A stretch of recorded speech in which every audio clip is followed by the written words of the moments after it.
As I've began making these videos, I've been thinking how I can go about sharing my walk and my experiences with all of you, and to hopefully impart some inspiration and some um, hope into your life.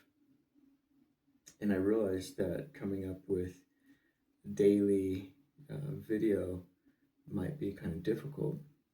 And so I believe the Lord has blessed me with this book by Billy Graham, and it's a daily devotional book. And so I've just decided that I'm going to make daily videos and share my daily devotions with all of you. So I am going to start with the very first day, which is January 1st. And so it's going to have a New Year's um, theme to it. But that's okay. We can still take something from that.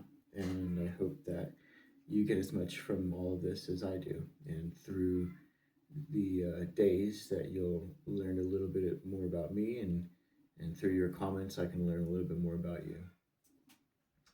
Starting off, therefore I live for today, certain of finding at sunrise guidance and strength for the way, power for each moment of weakness, hope for each moment of pain, comfort for every sorrow, sunshine and joy after rain. This preface is written by Billy Graham. For many years, I have sought to walk with God every day. What a joy it is to wake up in the morning and know He is with me, no matter what the day it has in store. What a joy it is to look back in the evening and be able to thank Him for His faithfulness and to experience His peace. What a joy it is to know that someday soon the burdens of this life will be over and I will awaken in His presence. When I think about God's love, I tend to dwell upon all the good things He has done for me. But then I must stop and realize that even when circumstances have been hard or the way unclear, God has still surrounded me with His love.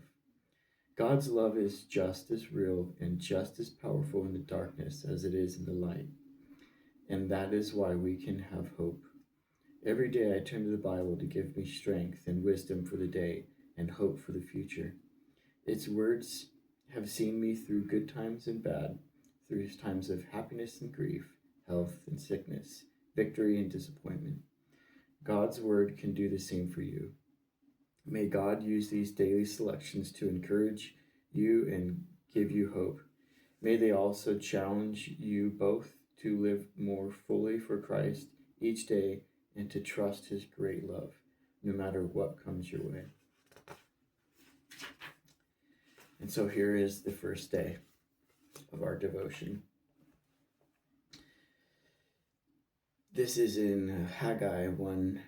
And it says, consider your ways. Simply put, I like that. Making New Year's resolutions and not keeping them is a universal experience. We may be sincere when we make them, but we find them too hard to keep, or perhaps we forget all about them. Let me give you two reasons why it can be good to make resolutions at the beginning of a new year. First, it forces us to look at ourselves, to be honest about our failures and our need to change. Many New Year's resolutions are unrealistic or only wishful thinking, but the exercise of examining ourselves with God's help and seeing where we fall short is important. Second, making a list of resolutions can turn us to God. If we are honest, we know we fall far short of being what we ought to be, and because of that, we need God's forgiveness. We'll also realize that we can't live the way we should in our own strength. We need God's help. Begin this year by making resolutions, especially the resolution to open your heart and life to Jesus Christ more than you ever have before. And so I'll share real quickly that for myself, I've spent about 20 years with, if you probably what I would say is a hardened heart towards um, Christianity and religion altogether. But it wasn't until I met the guy who gave me this book that God began working His power in my life. And so, 20 years, and I've been able to make a 180. And so, I know this isn't necessarily the resolution, but it is a matter of examining my life and allowing God to work in me. And so now here I am making devotions to share with all of you. So I hope this inspires you, and I'll be back this evening for my nightly devotion. Have a wonderful and inspired day.